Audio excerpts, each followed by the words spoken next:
project presentation over globalization and holidays, a global party. This presentation will take us through several different holidays, the formation of them, and how they spread across the world.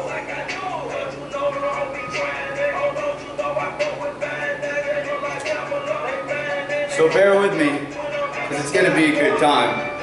We got Snoop Dogg in the building.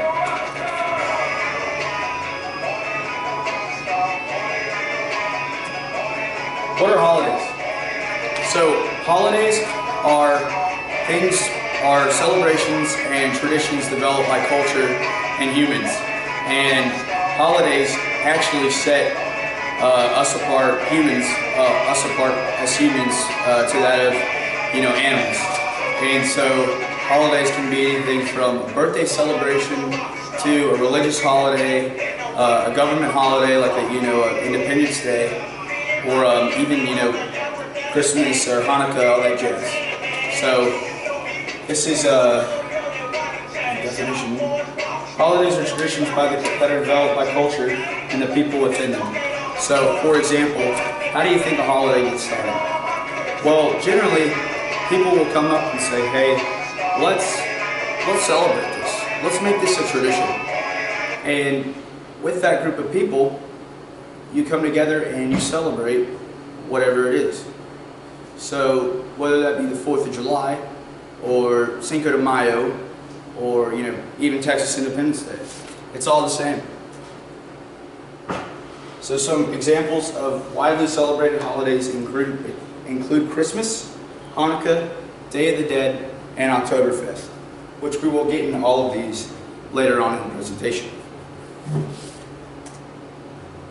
Over time, this is the globalization of it, holidays have been able to gradually spread through other countries and overseas. And we'll talk about how that happens happen here shortly. And whether that be because, for example, religious persecution, or the celebration while you travel, and that gets introduced to other people and other cultures and other nations. So if you have any questions, continue. We're good? All right.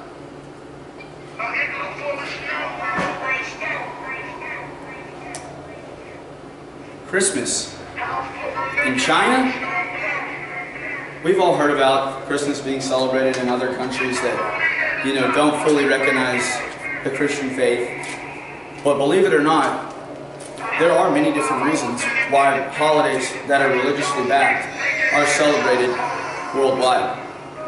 Especially in nations like China, who, originally has been communist and, restricts rules, regulations, and religions for the citizens of its own nation.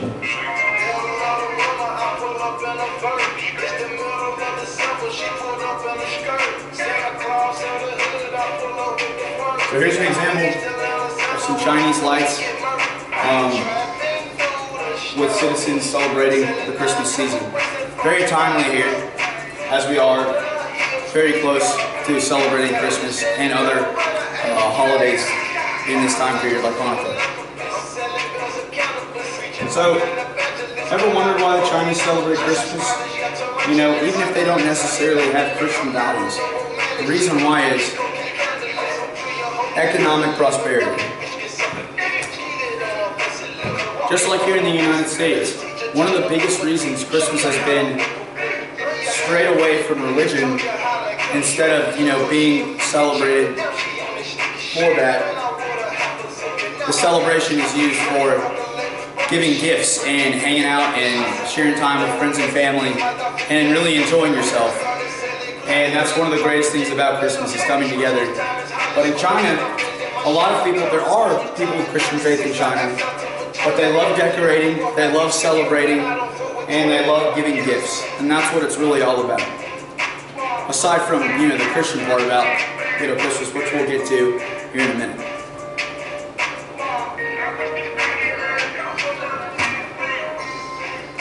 Also, like I said, the feeling of giving. That's a great reason as well.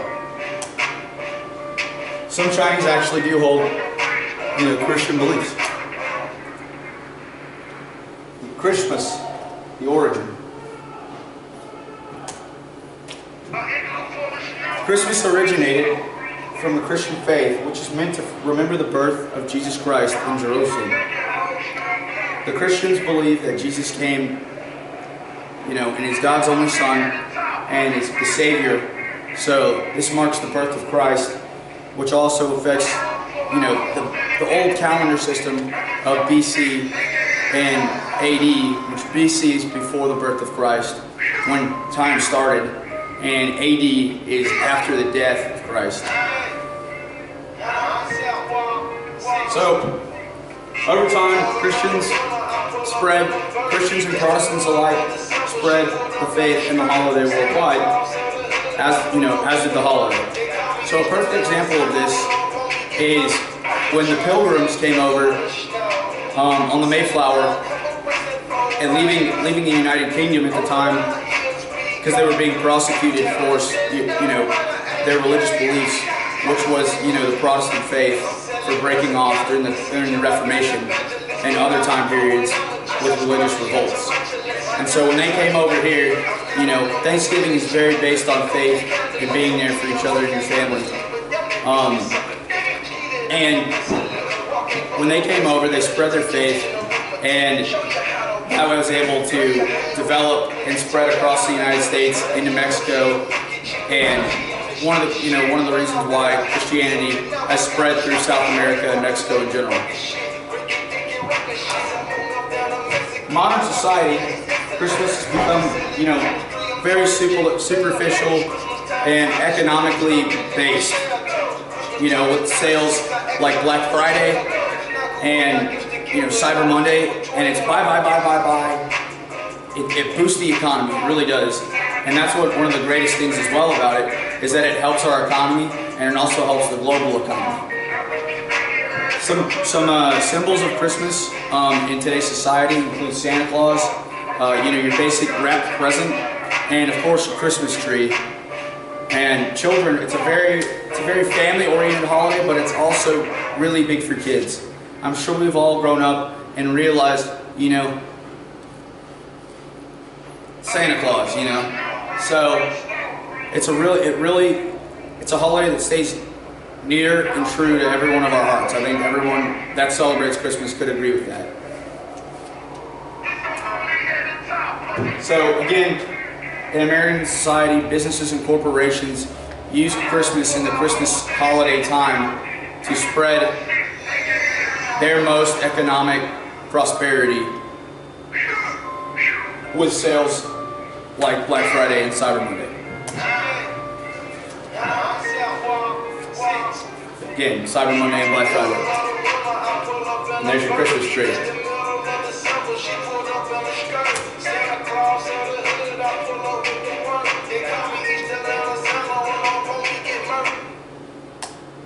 So, Day of the Dead. We've all heard about it.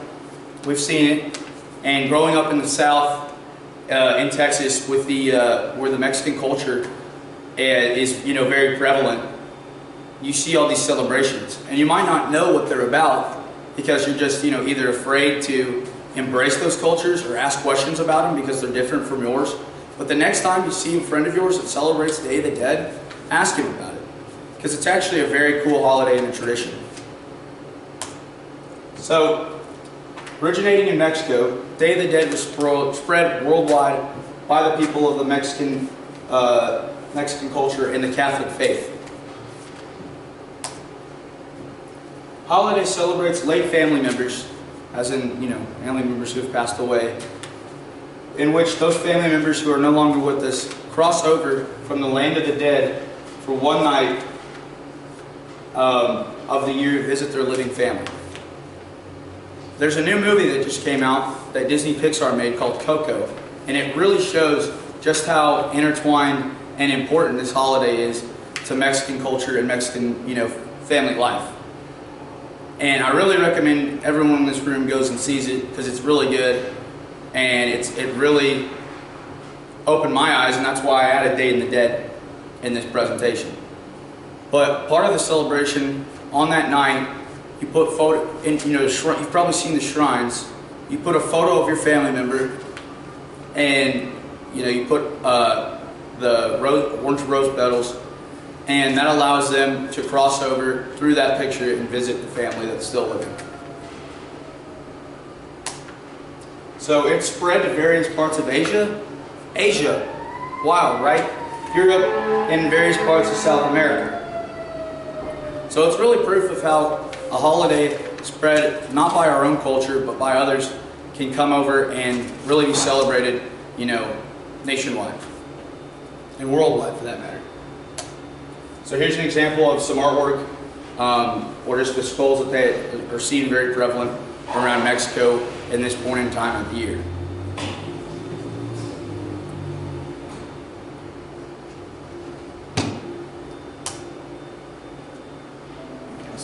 Fourth of July, one of my personal favorites. So obviously, it's celebrated on July 4th. It's an annual holiday here in America. And it celebrates the independence of our nation from the British during the Revolutionary War. It's a great time. I love everything about it. Modern times celebrate with family time, barbecue, parades, and in communities and neighborhoods, and cold beer. It's a great time and it's a great celebration because we all really love to celebrate, the freedom of our nation and the men and women who strive to protect us overseas. Holiday is filled with symbolism, as is patriotism in America in general.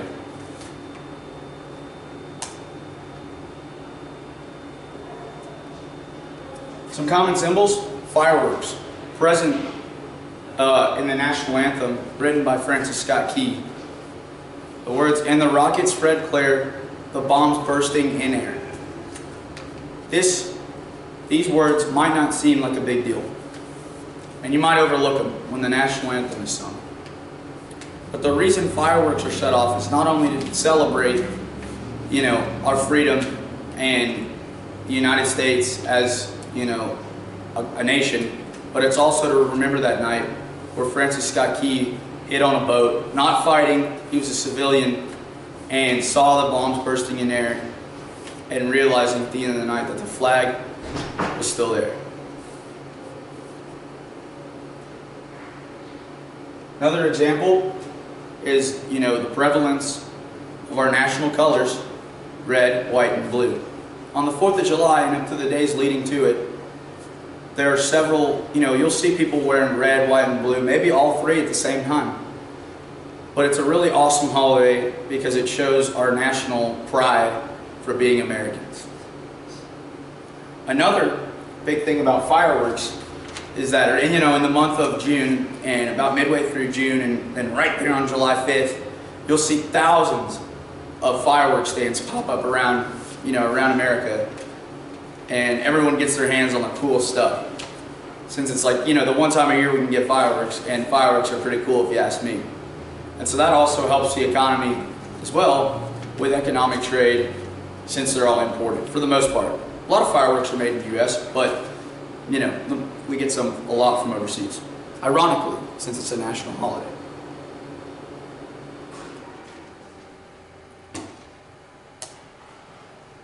Another symbol is the bald eagle, our national bird. Here's a picture of a bald eagle, and there's a picture of some fireworks. I love 4th of July, and I'm sure you do too, Professor Colley, and y'all here in the room.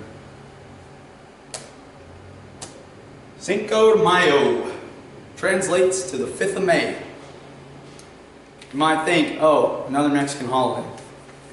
Mexican Independence Day. You're wrong. Translates to the 5th of May again, as I said.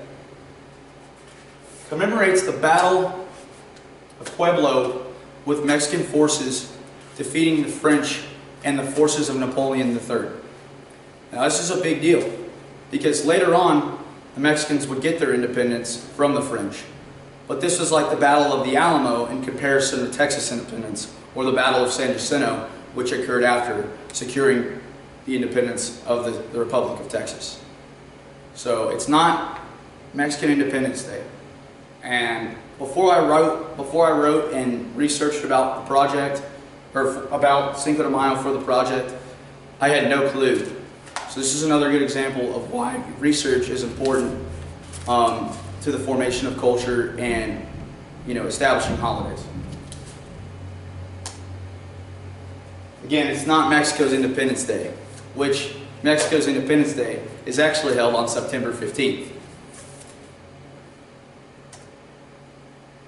It's celebrated with family time, food, and music. It's a great time, eat your traditional Mexican dishes and just have a good time. Now, as college students, we all know one thing, all right? And the big thing is there's a hidden celebratory of Cinco de Mayo, and that is us, a college student. Now, a lot of people take it the wrong way about the celebration of Cinco de Mayo by us, in which it's used by American culture and American students to just party and get drunk. But if you think about it, if we all knew what the holiday was really about, there probably, and if everyone would respect each other's cultures and, not be stupid about it, then we might actually be able to, celebrate Cinco de Mayo and not look like, racists.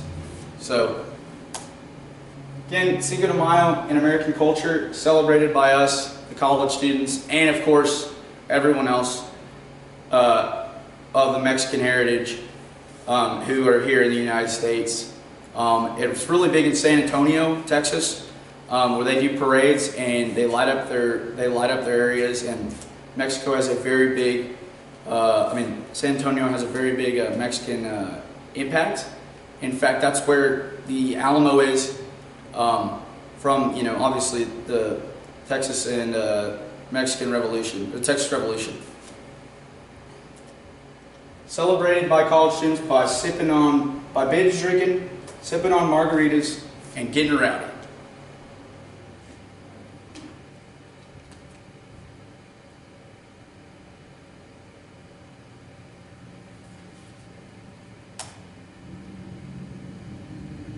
So in this holiday season, there's another holiday that is celebrated. Anyone questions, want to guess what that is? Well, it's Hanukkah. So, Hanukkah is a celebration of the people of the Jewish faith. Meant to celebrate the revolt of the Jews, the revolting by the Jews of the Seleucids back in the day in Israel.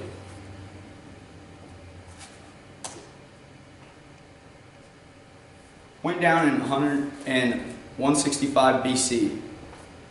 And it's a big holiday, but the general public that, celebrate Christmas, don't really think about, or, even think about, what is Hanukkah?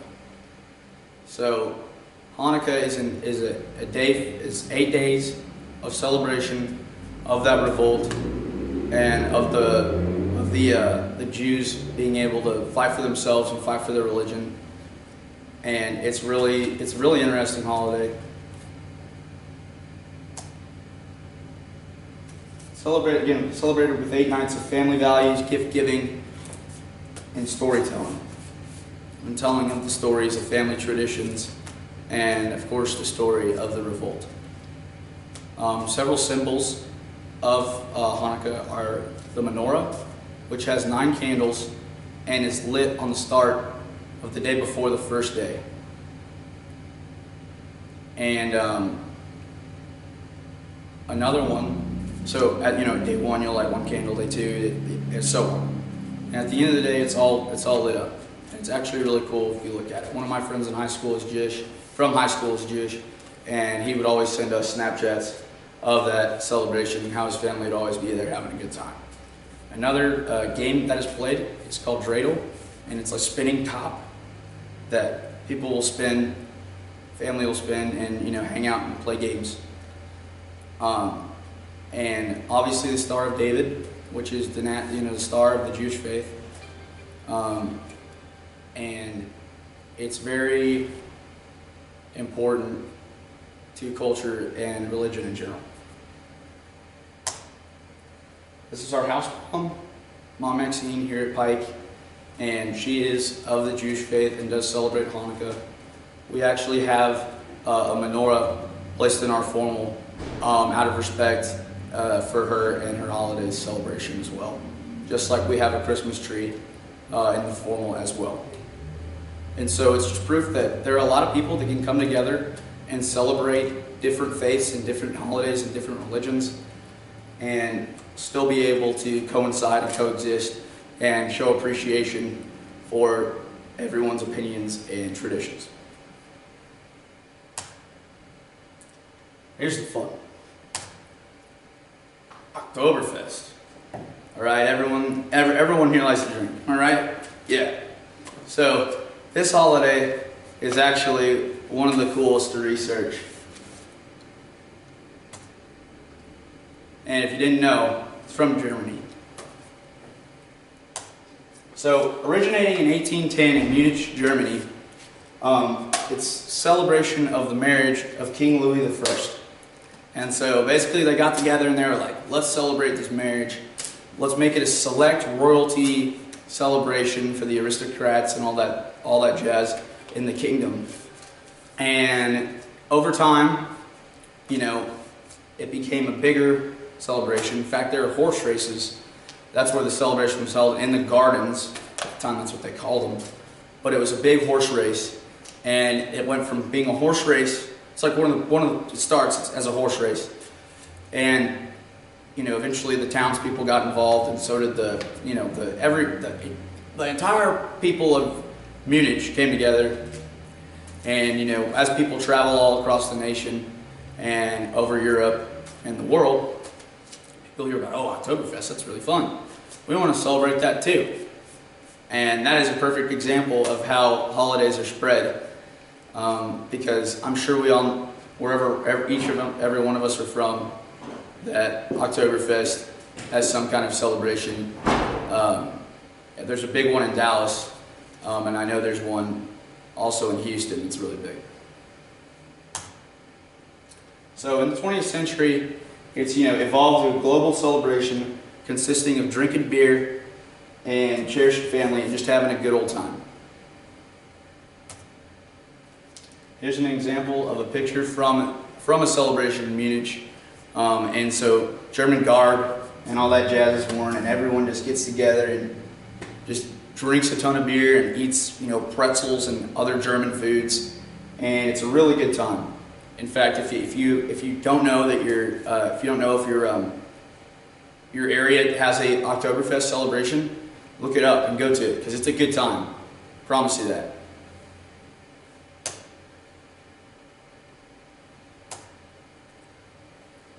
All right, boys. Got any questions? You sure? All right. Well, right on. Thanks for listening. Again, this is about globalization and holidays and how it's a global party. Thanks for hanging out and letting me talk. Yeah. So go Pokes.